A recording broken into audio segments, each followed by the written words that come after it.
அநீதிக்கு அல்லல் பட்டுக் கொண்டிருக்கிறார்கள் என்பதனை நான் முதலமைச்சரின் பார்த்து இருகரம் கூப்பி கேட்கிறேன். தீர்த்து வையுங்கள் என்று நான் முதலமைச்சர் அவர்கள் வாயிலாக இதை நான் கொண்டாடி கேட்டுக் கொள்கிறேன். பெரும் பிரச்சனையாக உருவெடுத்து போயிருக்கிறது என்று பிறந்த நாள் விழா காணும் நம்முடைய தமிழக முதலமைச்சர் அவர்கள் நீடூடி வாழ்ந்து பல சாதனைகள் தமிழ்நாட்டிற்கு புரிய வேண்டும் என்று இந்திய கம்யூனிஸ்ட் கட்சியின் சார்பில் நாங்கள் மனதார வாழ்த்துகிறோம்.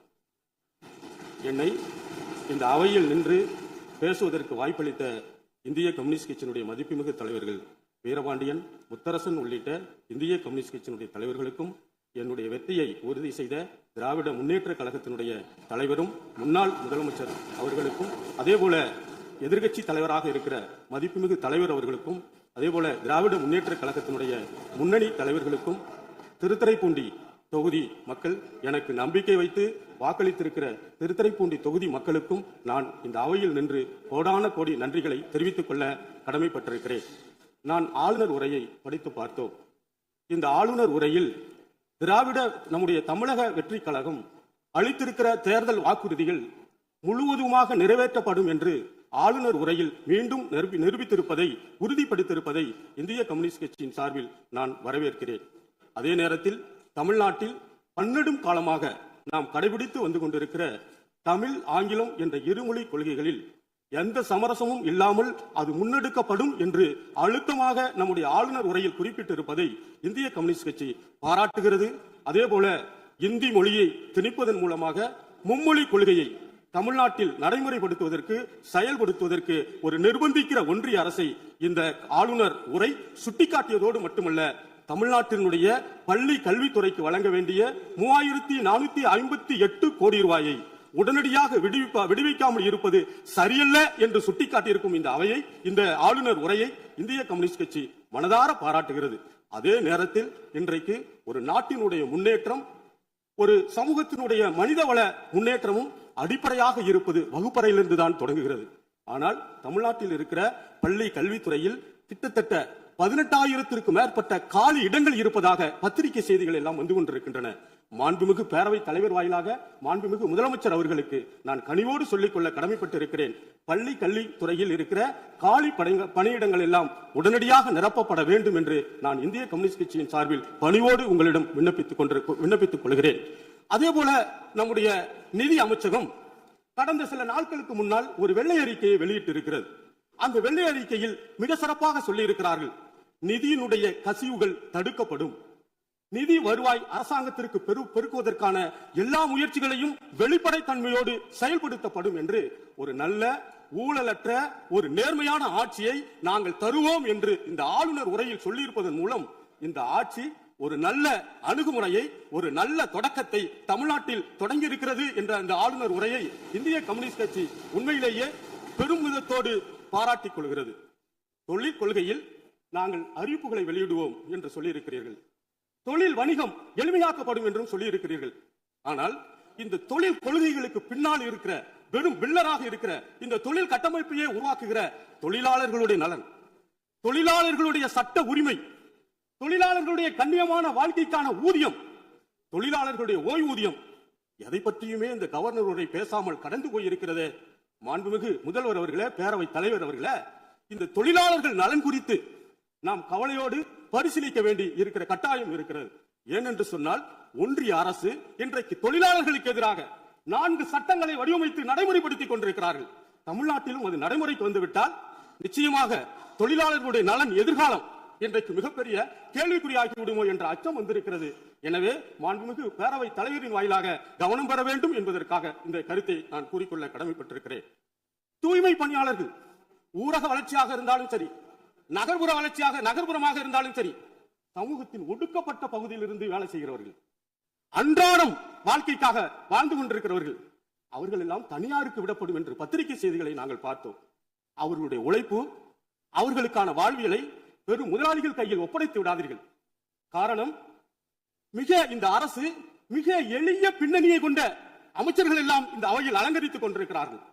நாங்கள் பெருமையாக பார்க்கிறோம்.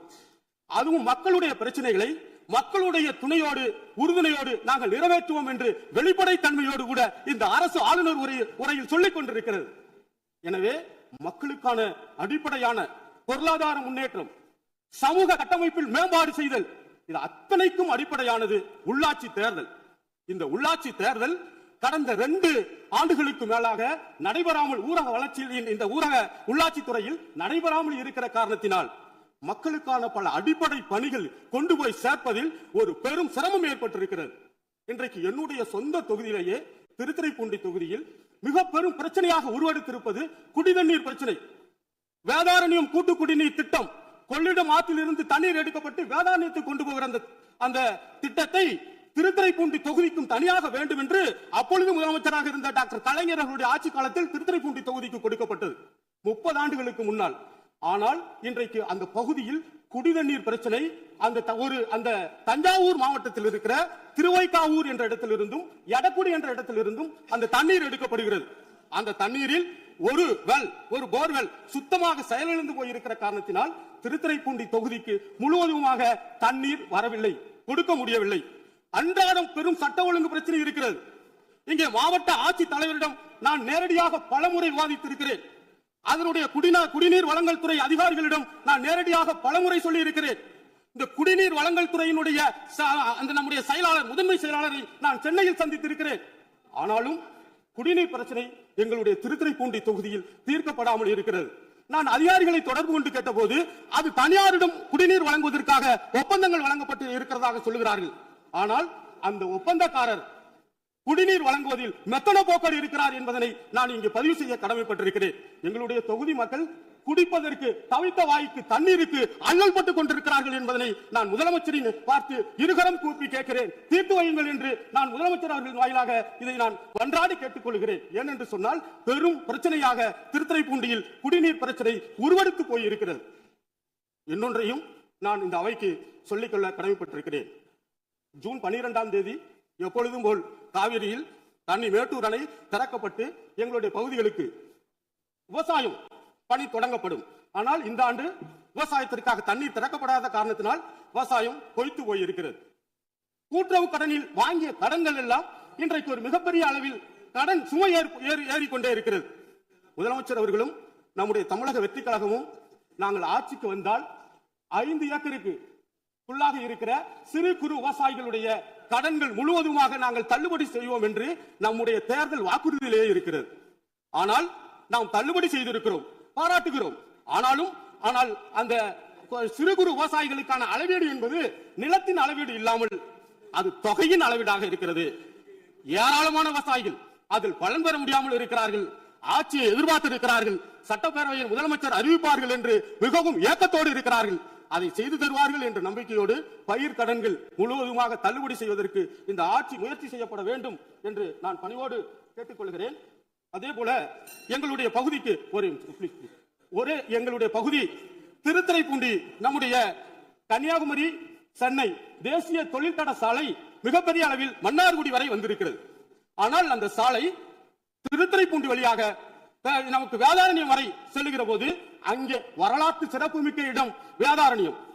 ராஜாஜி அவர்கள் உப்படுத்த வரலாறு உப்புக்கு வரி செலுத்திய போது காந்தியினுடைய அழைப்பை ஏற்று வரலாற்று சிறப்புமிக்க வேதாரண்யத்தில் உப்பு எடுத்த இடம் வேதாரண்யத்தினுடைய வரலாற்று சிறப்புமிக்க இடம். அதே போல வேதாரண்யத்தில் மிக சிறப்பாக மல்லிகை பூ உற்பத்தி செய்யப்படுகிறது. மீன் வளம் மிகப்பெரிய அளவில் இருக்கிறது. எனவே அந்த தொழில் வளத்தை பெருக்குவதற்கு நீங்கள் மன்னார்குடியோடு நிறுத்தி இருக்கிற அந்த கன்னியாகுமரி சென்னை தேசிய தொழில்தட சாலையை திருத்துறைப்பூண்டி வழியாக நீங்கள் நமக்கு வேதாரண்யம் வரை கொண்டு செல்லப்பட வேண்டும் என்று நான் பணிவோடு கேட்டுக்கொண்டு, எங்களுடைய தொகுதியில் வெள்ளக்குடி அரசு ஆரம்ப சுகாதார நிலையம் இருக்கிறது. அந்த ஆரம்ப சுகாதார நிலையம் கிட்டத்தட்ட 80 ஆண்டுகளுக்கு முன்னால் கட்டப்பட்ட அந்த ஆரம்ப சுகாதார நிலையம் இன்றைக்கு சிதிலம் அடைந்து கொட்டி போய்விட்டது. உடனடியாக நான் அந்த இடத்திற்கே சென்று மாவட்ட ஆட்சித்தலைவர், மாவட்ட சுகாதார அலுவலர் அவர்கள் எல்லாம் சந்தித்து மாற்று இடத்திற்கு வைத்திருக்கிறோம். மாண்புமிகு அமைச்சர் அவர்களிடமும் நான் நேரடியாக வந்து மனு அளித்திருக்கிறேன். உடனடியாக அதுக்கு நிதி ஒதுக்கீடு செய்து கிட்டத்தட்ட எளிய மக்கள் பயன்படுகிற மருத்துவமனை, அந்த மருத்துவமனை அதை செய்து கொடுக்கப்பட வேண்டும் என்று கேட்டு திருத்துறைப்பூண்டியில் முத்துப்பேட்டையில் ஒரு அரசு கலை கல்லூரி இருக்கிறது. அந்த அரசு கலை கல்லூரி கடந்த ஆட்சியில் தொடங்கப்பட்டது. அதற்காக இப்பொழுது வாடகை கட்டிடத்தில் இருக்கிறது. மாண்புமிகு உயர்கல்வித்துறை அமைச்சர் அவர்களே எங்களுடைய மாவட்டத்திற்கு பொறுப்பு அமைச்சராக இருக்கிற காரணத்தினால் அந்த அரசு கலை கல்லூரிக்கு ஒரு புதிய கட்டுவதற்கான நிதியையும் ஒதுக்கீடு செய்யப்பட வேண்டும் என்று இந்த நேரத்தில் கேட்டுக்கொண்டு, எனக்கு பேசுவதற்கு வாய்ப்பளித்த உங்களுக்கு நான் மீண்டும் ஒரு முறை இந்திய கம்யூனிஸ்ட் கட்சியின் சார்பில் நன்றியை தெரிவித்து விடைபெறுகிறேன். நன்றி, வணக்கம்.